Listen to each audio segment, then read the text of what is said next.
pang mga pagsubok kailangan ko panatahakin.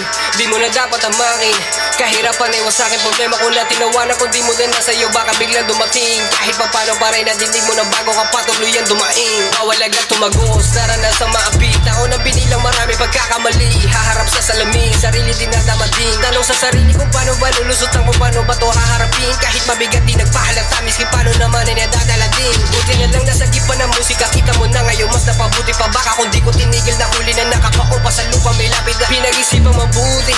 Kusa na lang di pinili, kaya yung rap di tinigil. Pinalawa kaya di na nilimit sa aking mga subling. Ito yung nakakagaling na minsan nakakahaling. Kaya sa pagkabaliw ko na lang sila itadaan para mapapalisin.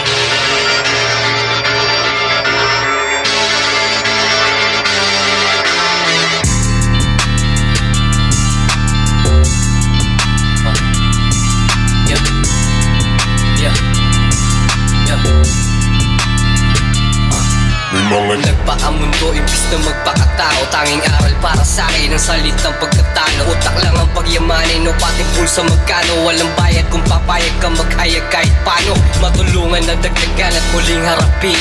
Matutunan kung paano to lahat na mahalin. At kung paano ba talaga magamit ang salamin. Doon nakita ang sarili, daming dapat alisin. Daming dapat alisin, lalo kung puro pasanin. Sanay maglaho parang papel sa dila ng basain. Lasapin to sa damuhan kahit walang sapin. Di kayang pagdamutan pagkat bigay lang ang galing. Nung papapel ang mga tinta paggamit sa pagpinta. Sa mga talangkang nahiwang ko doon sa timba.